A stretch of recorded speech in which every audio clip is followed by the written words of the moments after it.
Hello friends, नमस्कार। स्वागत है आप सभी का हमारे यूट्यूब चैनल जीनियस 40 में। मित्रों, हिंदी सीरीज के अंतर्गत ये हमारा पांचवा प्रैक्टिस सेट है और पांचवें प्रैक्टिस सेट के अंतर्गत हमने टॉप 20 प्रश्नों को रखा है। तो आइए देर न करते हुए शुरू करते हैं।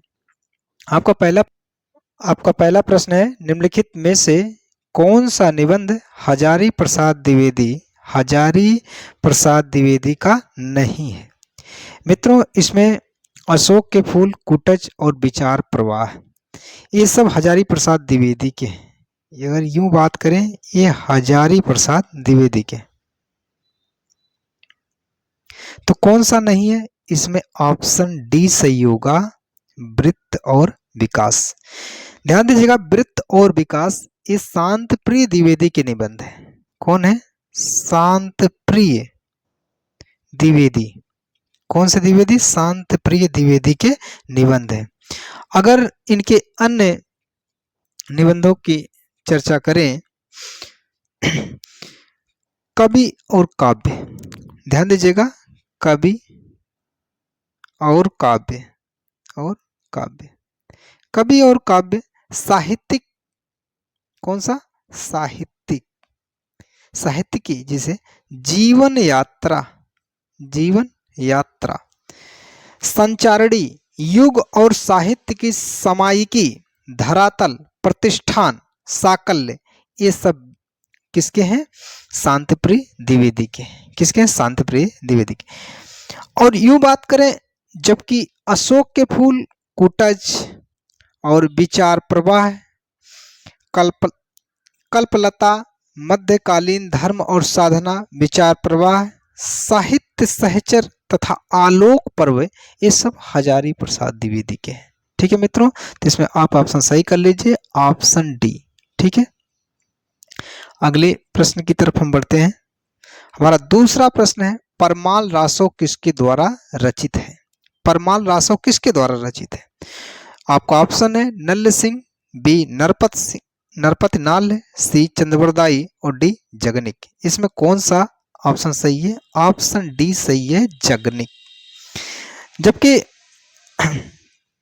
जगनिक ने क्या लिखा है? परमाल रासो।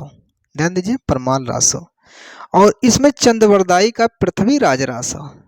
कौन सा इन्होंने क्या लिखा है? पृथ्वीराज रासो। जबकि इसमें जो नरपत नाल है, उन्होंने बीसल देव रासो लिखा है। बीसल देव रासो। मित्रों, इसमें बीसल देव रासो लिखा है। और जबकि इसमें नल्ल सिंह ने विजयपाल रासो लिखा है। विजयपाल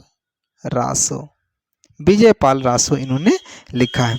तो इसमें ऑप्शन डी सही होगा मित्रों, जगनिक ने लिखा है परमाल रासो। ठीक है, चलते हैं अगला प्रश्न। हमारा तीसरा प्रश्न है, दुल्हिन गावहु मंगल चार, हम घर आए राजा राम भरतार, ये किसकी पंक्तियां हैं? तो मित्रों, ये पंक्तियां कबीर दास की हैं। किसकी हैं? कबीर दास की है। और चौथा प्रश्न है, मृगावती किसकी रचना है? मृगावती किसकी रचना है? तो इसमें ऑप्शन सी सही होगा, कुतुबन की रचना है। मृगावती किसकी रचना है? कुतुबन की रचना है। पिछले प्रैक्टिस सेट्स में हमने इसको सॉल्व भी किया था। मृगावती कब लिखा? 1503 में लिखी गई है। 1503 में सूफी कविता अवधी भाषा में लिखी गई है। अगर इसकी भाषा बात करें तो अवधी। किस भाषा में लिखी गई है? अवधी भाषा में लिखी गई है मित्रों। चलिए नेक्स्ट अगला प्रश्न की तरफ हम बढ़ते हैं। आपका पांचवा प्रश्न है, निम्नलिखित में से शुद्ध वर्तनी वाला शब्द है। निम्नलिखित में से शुद्ध वर्तनी वाला शब्द है। तो देखिए, अंतरराष्ट्रीय लिखा है, परंतु अलग अलग प्रकार से लिखा गया है। 3 में विसंगतियां हैं और 1 इसमें सही है। तो इसमें भाई 3 में विसंगतियां हैं और सही कौन सा है? ऑप्शन ए सही है, अंतरराष्ट्रीय। ठीक है मित्रों, चलिए अगला प्रश्न है आपका, देखिए आगे कुआं पीछे खाई का अर्थ है हिंदी में, देखिए बहुत इंपॉर्टेंट है ये सब सारी चीजें, जितने प्रश्न आपके चल रहे हैं। आगे कुआं पीछे खाई का अर्थ क्या है? चारों तरफ जल ही जल होना, बी जो ऑप्शन है रास्ते का बंद होना, सी दोनों ओर मुसीबत, डी बीच में निकल भागना। तो कौन सा ऑप्शन इसमें सही है? तो आगे कुआं कहने का मतलब आगे भी परेशानी है और पीछे खाई पीछे भी परेशानी, यानी दोनों ओर मुसीबत। ऑप्शन सही इसमें सही होगा, दोनों ओर मुसीबत। चलिए डी अगला प्रश्न, 7वां प्रश्न हमारा है रामचरितमानस की भाषा क्या है? अवधी, ब्रजभाषा, खड़ी बोली, भोजपुरी। तो भाई तुलसीदास के द्वारा रचित है रामचरितमानस और उसकी भाषा क्या है? अवधी है। कौन सा है मित्रों? अवधी। गोस्वामी तुलसीदास द्वारा रचित रामचरितमानस, ध्यान दीजिए 1570 में, ठीक है, अवधी भाषा में रचित एक महाकाव्य ग्रंथ है। रामचरितमानस में अगर कुल कांड की बात करें तो कुल 7 कांड हैं। हालांकि गीता प्रेस गोरखपुर में 7 कांड है, जबकि बॉम्बे प्रेस में कुल 8 कांड हो जाते हैं, जिसमें लवकुश कांड को बढ़ा दिया जाता है। मूल में 7 ही है, ठीक है, और जिसमें 8 कांड है उसमें लवकुश कांड को बढ़ा दिया गया, कुल 7 कांड है। रामचरितमानस में गोस्वामी तुलसीदास ने राम कथा का वर्णन किया। किसका? राम कथा का वर्णन किया है। मानस में देखिए कुल अगर सोपान आपसे पूछ रहा तब भी आप क्या कहेंगे? 7 है, ठीक है, 7 सोपान है। जिसकी मैं अगर चर्चा करूं तो कैसा है? बाल कांड, ध्यान दीजिए, बाल कांड। अयोध्या कांड ये पहला था, दूसरा अयोध्या कांड, अयोध्या कांड, तीसरा अरण्य कांड, और चौथा है किष्किंधा कांड, 5 है सुंदर कांड, 6 लंका कांड और 7 उत्तर कांड है। ठीक है मित्रों, चलिए अगले प्रश्न की चर्चा हम करते हैं। 8वां प्रश्न है आदिकाल के लिए वीर गाथा काल नाम किसने प्रस्तावित किया था? आपका ऑप्शन है डॉक्टर राम कुमार वर्मा, बी महापंडित राहुल सांस्कृत्यायन, सी आचार्य रामचंद्र शुक्ल और डी आचार्य हजारी प्रसाद द्विवेदी। तो इसमें ऑप्शन क्या सही है मित्रों? आप गेस कीजिए। तो ऑप्शन सी सही होगा इसका, आचार्य रामचंद्र शुक्ल। कौन सा? आचार्य रामचंद्र शुक्ल। आपको बता दें कि जो चारण काल कहा गया है वो जॉर्ज ग्रियर्सन के द्वारा कहा गया, जबकि प्रारंभिक काल मिस्र बंधु। देखिए आदिकाल के नाम में नामकरण में विद्वानों का मतभेद है, जैसा कि थ्योरी के क्लास में हम आपको पढ़ाएंगे। और आदिकाल को ही प्रारंभिक काल मिस्र बंधुओं ने कहा, बीज वपन काल आचार्य महावीर प्रसाद द्विवेदी ने कहा, वीर गाथा काल आचार्य रामचंद्र शुक्ल ने कहा। ठीक है मित्रों, जबकि सिद्ध सामंत काल किसने कहा था? महापंडित राहुल सांस्कृत्यायन। महापंडित राहुल सांस्कृत्यायन ने सिद्ध सामंत काल कहा। संधि काल, देखिए संधि काल एवं चारण काल डॉक्टर राम कुमार वर्मा ने कहा। राम कुमार वर्मा ने क्या कहा था? संधि काल एवं चारण काल। जबकि आचार्य हजारी प्रसाद द्विवेदी ने आदिकाल को आदिकाल की संज्ञा दिया था। ठीक है, चलिए नेक्स्ट पॉइंट की तरफ चलते हैं।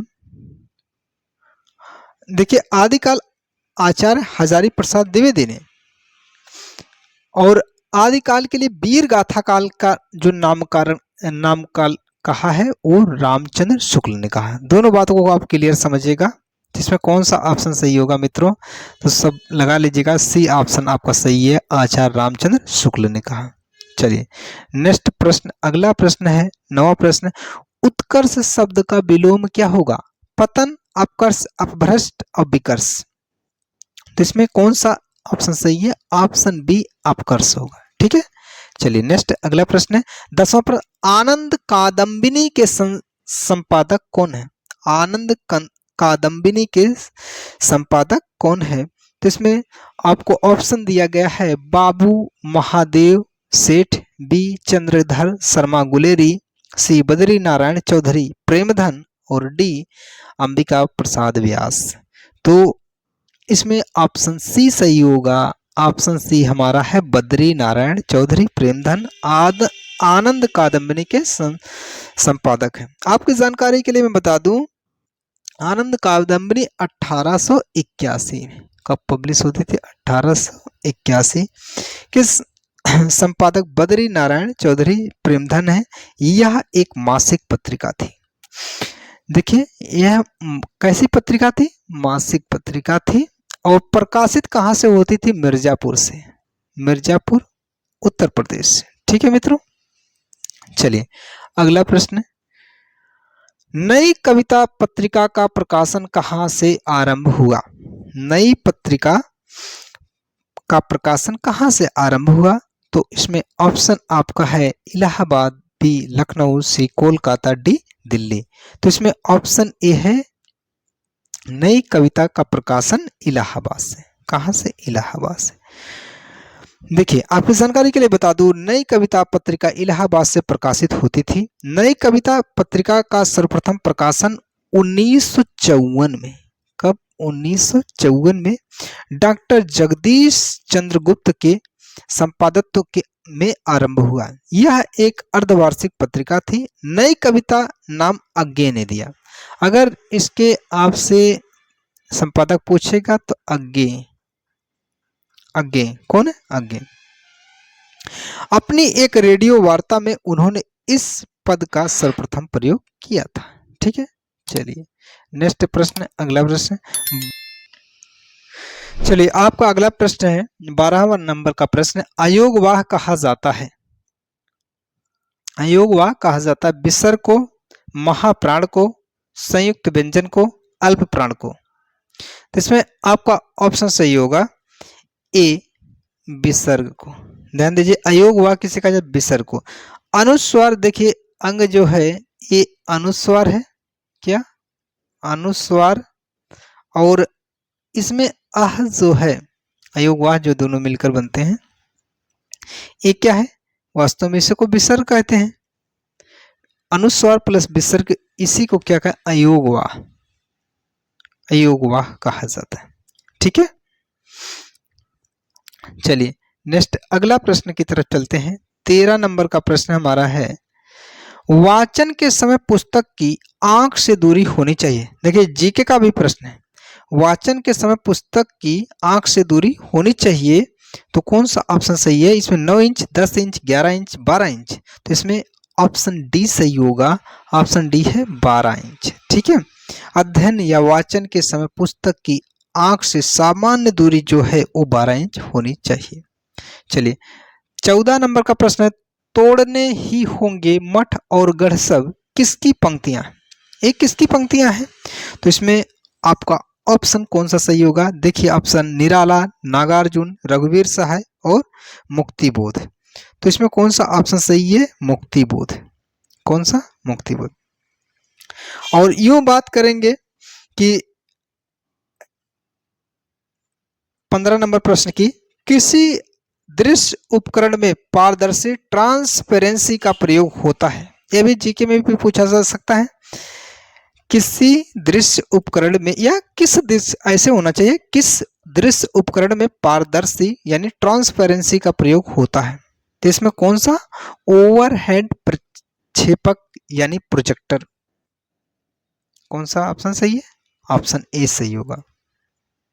चलिए फटाफट के अंदाज में 16 नंबर का प्रश्न है, मौन पठन के विषय में धारणा है। इसमें पठन की गति धीमी हो जाती है, बी एकाग्रचित होकर पढ़ने का अभ्यास होता है, सी पढ़ने की धीमी ध्वनि होठों से निकलती है, और डी इसे आदर्श वाचन के तुरंत बाद किया जाता है। तो इसमें कौन सा ऑप्शन सही होगा? ऑप्शन बी सही होगा मित्रों, एकाग्रचित होकर पढ़ने का अभ्यास होता है। ठीक है, चलिए अगला प्रश्न है हमारा 17 नंबर का प्रश्न।